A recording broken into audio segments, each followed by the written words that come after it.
Good morning everyone সবাইকে। সকালবেলায় উঠতে গাইজ ইচ্ছা করে না একদমই। তো দেখো তার মধ্যে উঠে পড়ে পুরো বাড়ির কাজ টাজগুলো বাগিয়ে নিয়েছি। বাড়ির কাজ বাগিয়ে নেওয়ার পরে এখন আমি একটু ভাবলাম যে চা খাবো। তো চা খেতে গিয়ে দেখছি দুধ নেই। দুধ ছাড়া তো চা খাওয়া যায় না সকালবেলায়। তো বাইরে প্রচুর পরিমাণে এত পরিমাণে কুয়াশা দিয়েছে যে বলার নয়। একদম বেরোনোই যাচ্ছে না বাইরে, প্রচুর পরিমাণে সেরকম বাতাস দিচ্ছে। সে বাতাসটা যদি একবার লেগে যায় না, এমনিতেও আমার মাথা ধরে যায় ঠান্ডা বাতাসে, আর কুয়াশার বাতাসটা তো প্রচুর লাগে। তো যাই হোক, এখন আমি একটু ভাবলাম যে চা খেতে যাবো, তো তখন দেখলাম দুধ নেই। তখন আমি কী করা যায়, এসে বসলাম একটু। আর এই যে গাইস, আজ অনেকদিন হয়ে গেল নেপাল হাতগুলো একদম ফাঁকা হয়ে আছে। মানে সকাল এত বাড়ির কাজ মানে সামলাতে সামলাতে আমার রাত্রি হয়ে যায়। আর রাত্রি হয়ে গেলে আমার আর কিছু ভালো লাগে না, তখন মানে একটু শুই। তো চলো ঝটপট করে একটু নেল পালিশে লাগিয়ে নিই। অনেকগুলো কালার এনেছিলাম, তার মধ্যে বেস্ট কালার হচ্ছে রেডটাই ভালো লাগে দেখতে। আর হাতের রেডটাই বেশি পছন্দ, হাতে ভালো লাগে। তো যাই হোক, এই জন্য আমি ভাবলাম একটু বসি। তো বসলাম আর দেখি বাইরে গেছিলাম একটু, আমার দেখি বলে যে প্রচুর কুয়াশা ভাই। প্রচুর কুয়াশা, বেরোনো তো যাচ্ছেই না বাইরে। ঠান্ডা বাতাসটাও প্রচুর পরিমাণে দিচ্ছে। দাঁড়ানো তো নেল পালিশটা। তো এখন আমি কী করবো, একদম বসে বসে ভাবি নেল পালিশটা লাগাই।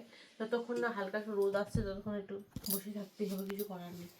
তো ভাবলাম বসে থেকে কি লাভ, তোমার জন্য একটা ভিডিও বানাই বসে বসে।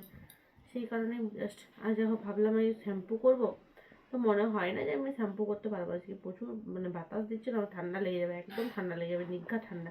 আর আমি তো কালকে বৃহস্পতিবার মাথায় স্নান করেওছি আমি, সেই কারণে আজকে আর স্নান করবো না, ভাবছি মাথাটাতে প্লেনই স্নান করে নেবো।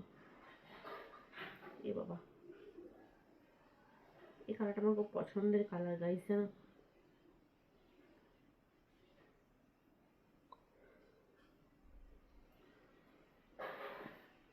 নীল এক্সটেনশন করে নেবে। হুম, নীল এক্সটেনশন ভাবছি বাবার কাজ করা যায় না ও নেলটা করলে। একবার দেখেছিল না, করেছিলাম, বাবা আটা মাখা যাচ্ছিল না। মানে বাড়ির কোনো কাজ করতে পারছি না, কাচাকুচি বলো, যাদের বাড়িতে কেউ নেই তাদেরকে তো নিজেকেই করতে হবে, তাই না? তো করতেই কিছু পারছিলাম না, বাপরে কি বিচ্ছিরি। হ্যাঁ, ওটা কি কাদের মানে ঘুরতে যাও তুমি, বাইরে গেলে তো তোমাকে সেরকম ভাবে কিছু করতে হয় না। আর বাড়িতে থাকলে তো সব কিছু করতে হবে, তাই না? তো নেলটা আমার মনে হয় যে বাইরে ঘুরতে যাওয়ার পক্ষে ভালো। বাড়িতে একদম মানে, অথচ যাদের বাড়িতে কেউ নেই তাদের তো একদমই নয়।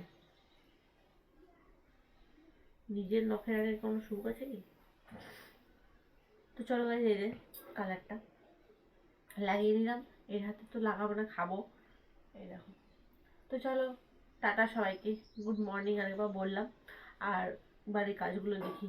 যতক্ষণ কতক্ষণ কুয়াশা থাকবে বলা যাবে না, যতক্ষণই থাকুক অতক্ষণ তো ঘরে বসে থাকা যাবে না। যাই বাইরে যাই, বাইরে গিয়ে দেখি কি কি হচ্ছে না হচ্ছে, কি কাজ করছি না করছি। হ্যাঁ হ্যাঁ, রান্না তো করতে হবে। তো কুকিংটা তখন তোমার সাথে শেয়ার করবো। চলো টাটা।